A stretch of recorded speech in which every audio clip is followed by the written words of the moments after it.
So then, we're probably closing in on the halfway point between Final Fantasy VII Rebirth and Final Fantasy VII Remake Part 3, because I'm fully expecting Remake Part 3 to drop early 2027, around the time of the 30th anniversary of Final Fantasy VII. Feels like that's probably going to be the window that they're shooting for. I don't know if it'll be exactly on the same day, but I feel like early 2027 is when we're going to see Part 3. And it is well known that everybody loves a good predictions video. So what we're going to do is we're going to make some predictions about what's going to happen in Final Fantasy VII Remake Part 3. It's not going to be an exhaustive list. There's going to be another one of these videos closer to the time.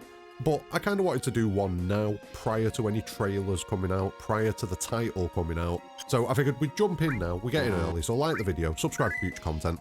But here are some predictions for Final Fantasy VII Remake Part 3. I'm going to shoot for 7, but it'll probably be more. I'll probably go off on a tangent. Anyway, let's jump into it. Also, and I don't know if I really need to say this, but spoilers for the whole Final Fantasy VII compilation, the OG, everything. Look, just spoilers, just come into this video assuming spoilers. So there, you have been warned. Now the first few predictions are going to be pretty obvious low-hanging fruit, so, bear with me, we're building up. We're going to build up gradually to the big stuff. But yeah, we're going to start off with a pretty obvious, simple one for the first one. And the first prediction from me is that Aerith and Zack are going to play a pretty substantial role in this story going forwards. It feels like Zack's introduction it's been useful to a degree. It's shown us the way that the worlds work in a few ways, but Sephiroth kind of told us how the worlds work as well. So I suppose he's done half of the job there, but I would expect that there's more to come for Zack, especially given the way that we see him in the church in the end of Final Fantasy VII Rebirth. It just makes sense. And as for Aerith, you've got this possibility that she's survived in some capacity in some world. That would suggest to me that she's going to be a big part of the game going forwards. But even if she hasn't survived, we've seen that she can interact with the world via the live stream. We've seen this Omni-Aerith consciousness that seems to keep popping up, and I would expect that that's going to pop up in a big way in Final Fantasy VII Remake Part 3. So yeah, Aerith and Zack, they're going to be involved in Part 3. Like I say, pretty obvious, easy one to start off with. Next up, we're going to talk about these two baby proto-weapon things that we see in Final Fantasy VII Rebirth. Now, in my Rebirth predictions video, I said that we would see the weapons early, and I technically think I was right and wrong at the same time, because my prediction is that these two baby weapons that we saw in Final Fantasy VII Rebirth are not the weapons that we know and love. Those weapons are all slumbering at the North Crater, if we're following the OG continuity for what they're up to. So that means that these two little weapons, these weird weapons, these two weapons, they're not the OG weapons. So that's my prediction. They're going to be something different. What they could be, it's kind of up in the air at the minute. I mean, we've seen them seemingly combating the Whispers. We've seen Sephiroth attack them while they're protecting Tifa and giving her a glimpse of some events from her past in the live stream. So they've definitely got some role to play, and we've got the one that Sephiroth wounded, and we are specifically shown that wounded weapon. Weird weapon. I'm going for the alliteration today, boys and girls. But yeah, we were shown that weapon, and we were shown that wound still on its arm and shoulder. So I feel like there's something coming from that. I genuinely feel like there's something coming from that. Whether or not it will be a massive narrative thing, or whether or not it will be a gameplay thing, I don't know.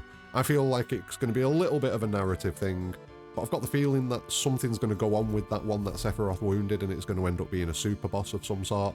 Maybe it ends up being the equivalent of Ruby Weapon. Who knows? But yeah, that's another one of my easy predictions. I've got a feeling that those weapons are something new. I don't think that they're going to digivolve into Emerald or Diamond or Ruby or any of that business. So yeah, I'm interested to see what comes of them. It's clearly some sort of new defense mechanism for the planet in my mind. So yeah, be cool to see what they are. Hopefully we get a new super boss out of it. Next up, and probably the last of the low-hanging fruit, I think, but that's that Wutai is going to end up being a much bigger plot point than it was in the OG. This is pretty obvious. We've got this whole narrative with Glenma and Lucia. We've got the amplified existence of Avalanche in comparison to the OG.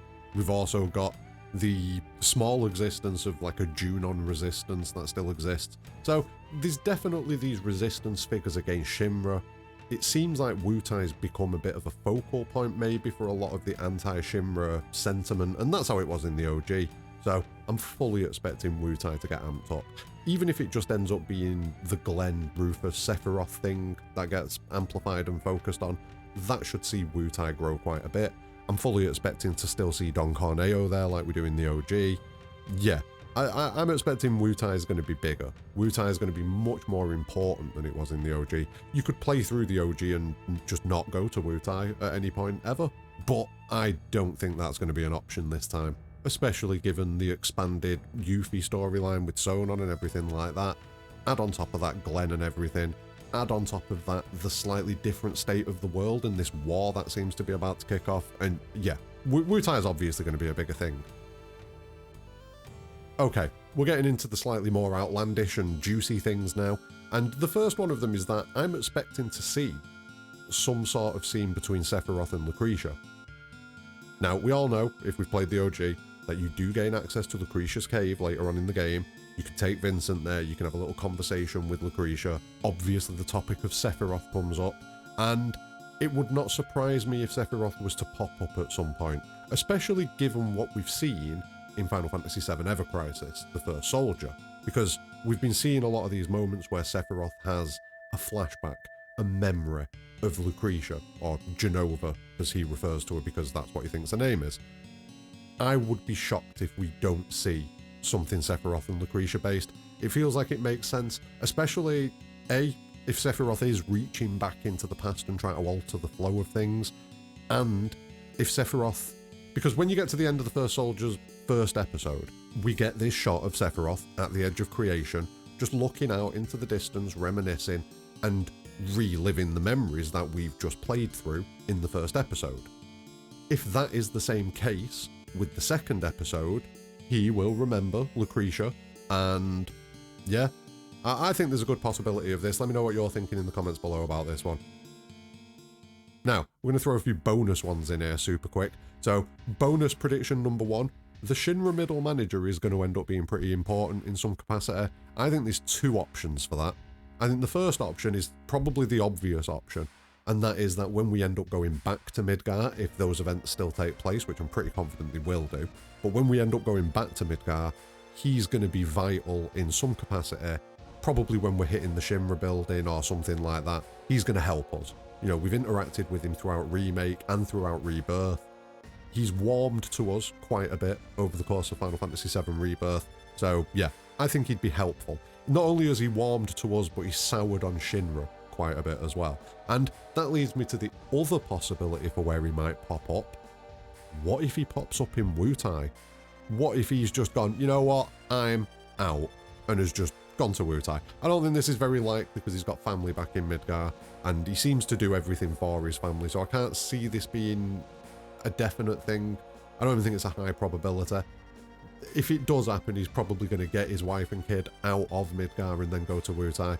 I think it's more likely it's the first one. He's going to pop up in the Shinra building, and his big act of defiance against the Shinra is going to be helping us find our way to Hojo, stop the Sister Ray, do all of the good things that we do in Midgar. So yeah, I think he's going to pop up. Maybe he even ends up being someone that we need to go and speak to get an ultimate weapon or something like that. I mean, if you remember in the OG, you had to go into the Shinra building and go to the locker room to get Kate Sith's ultimate weapon.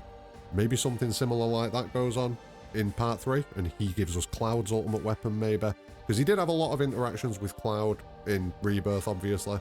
So, yeah. I think that's a possibility. That was supposed to be a mini prediction, and I spiraled into it in a big way. So I'm going to try and be quicker with these ones. The next one is that we'll get some sort of explanation about what's going on with Jessie's father. I've just done a video recently talking about Jessie's father. If you've not watched it, go watch it. But I feel like he could potentially be in a similar state to Cloud and Aerith in the Terrier timeline. And if that's the case, where is he? Where is his consciousness? So, yeah, I feel like we're going to get some sort of explanation about that. I don't know if it's necessarily going to be a good ending for him. Like, he's probably already dead because they lived on the Set 7 plate, if I remember right. So, probably dead. but even just to get an explanation would be interesting. And I think we could do. I think it's a good chance. Go check the other video out though. And finally, like quick predictions, we're going to see some whispers again. This is a pretty obvious one. But the question becomes, are we going to see the planet's whispers again? Because we're definitely going to see Sephiroth's whispers, the black whispers.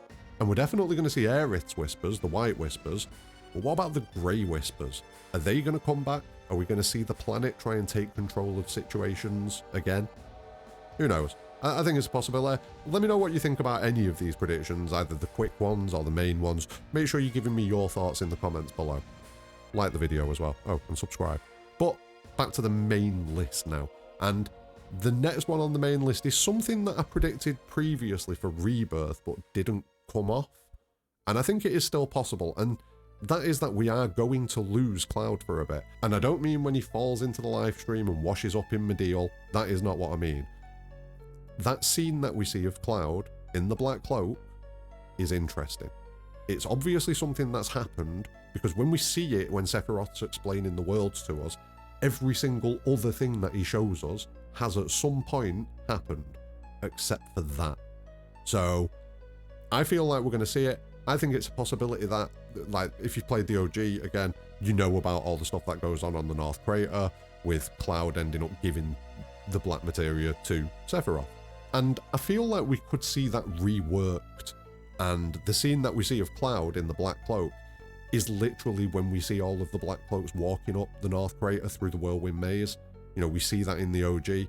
And I feel like Cloud is going to be one of those figures. Don't know how it's going to come about. I mean, probably because he's a bit broken over the whole tear in the sky, Aerith being dead, Sephiroth messing with him all the time thing. But maybe it's something else. It's probably that though. It's probably that.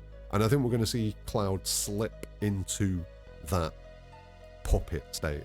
And that's when we're going to see Black Cloak Cloud. And as a party, we're going to be chasing after him. Not for long. I don't think it's going to be a huge segment of the game. But I think it will be like a chapter maybe where that happens. Because that scene with the Black Cloak Cloud has to happen at some point. It is coming. It's definitely coming. And I think that's probably the best explanation for it. So, yeah. Cloud, we're going to lose him for a little bit. It's probably going to be on the ascent to the North Crater. Cloud's going to join in with the Black Cloaks, travel in the Whirlwind Maze, and then things will progress from there. That's what I'm expecting. Now, the next two, a little bit spicy. A little bit spicy. And the first of the next two is that the game isn't going to end with Meteorfall, where it ended previously. I feel like there is going to be more. Not much. I don't think there's going to be much more, maybe a chapter if that. But I feel like there's going to be more after Meteorfall. Now, if you've been a viewer of the channel regularly, or at any point, you probably know that I think that the remake project is a sequel, and that Sephiroth is trying to reach back and alter the course of history to create some sort of beneficial situation for him, so that he can take control of the planet and he can be the god that he wants to be. That's the basic overview of what I kind of think is going on. And if that's going to be the case, then Meteorfall is only part of the plan. Meteorfall is the thing that happens at the end of Sephiroth's initial plan. So, if this is what I say it is and what I think it is, then Sephiroth's not going to want to finish on the same endpoint that he finished on last time. That didn't go well for him, if you remember correctly. So, I would expect that I think Meteorfall's going to happen, the live stream is going to be summoned, and Holy's going to be summoned, but then I feel like Sephiroth's got something else in mind. Something's going to happen at the end that's going to be different, and it's going to lead us. It might not even be a chapter. It might be like a series of battles against Sephiroth, like an additional series of battles. We'll have already fought Bizarro Sephiroth. We'll have already fought Safer Sephiroth. We'll have potentially already fought like this Edge of Creation live stream manifestation Sephiroth, like we do in the OG. But then after that, I think there's more to come. I genuinely feel like there's more to come. And the reason that I feel like there's more to come is to do with my final prediction. And my final prediction is technically number 7. It isn't the 7th prediction, but I'm calling it number 7. I don't care. This is a 7 predictions video that's got 10 predictions. Deal with it. But the 7th one is that Sephiroth and Jenova will end by the end of the Final Fantasy VII Remake project. I feel like if this is the 5th part of the compilation, like Nomura said it was going to be, that feels like that was going to be the last part of the compilation as well. He doesn't talk about a 6th and a 7th part of the compilation. He just says there were plans for a 5th part of the compilation. If this is what that is, then there has to be a degree of closure and finality at the end of it. Because otherwise, the story just kind of exists in a loop constantly where Sephiroth will keep on getting defeated, keep on getting to a certain end point, keep on trying to loop back, and then go through the same process again. Get defeated, get to a certain end point, loop back. Rinse and repeat, rinse and repeat, rinse and repeat. And I don't think that's a very satisfying conclusion to the Final Fantasy VII Remake trilogy, and the Final Fantasy VII overall narrative, the compilation and the OG. This whole thing, I think, is going to close at the end of the remake project, and the perfect way for that to close is for Sephiroth and Jenova to end, and the live stream to be pure again. That's what it feels like to me, because if we don't purge Sephiroth and Jenova, we just end up in the Geostigma crisis again, and things just continue. And I don't think that's what this game is.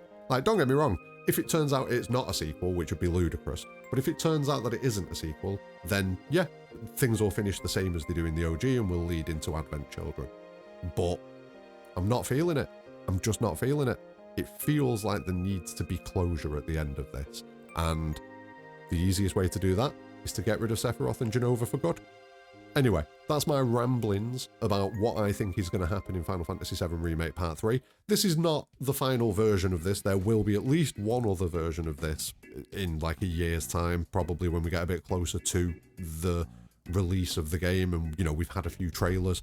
We'll see. I might try and do one more refined version before all of the trailers start dropping, but definitely once we've had final trailer, you know, the launch trailer pretty much, I'll be doing a final predictions video then where I lock in on what I'm thinking. But this is your turn now, so let me know in the comments below, what do you think about my predictions? What predictions do you have for Final Fantasy VII Remake Part 3?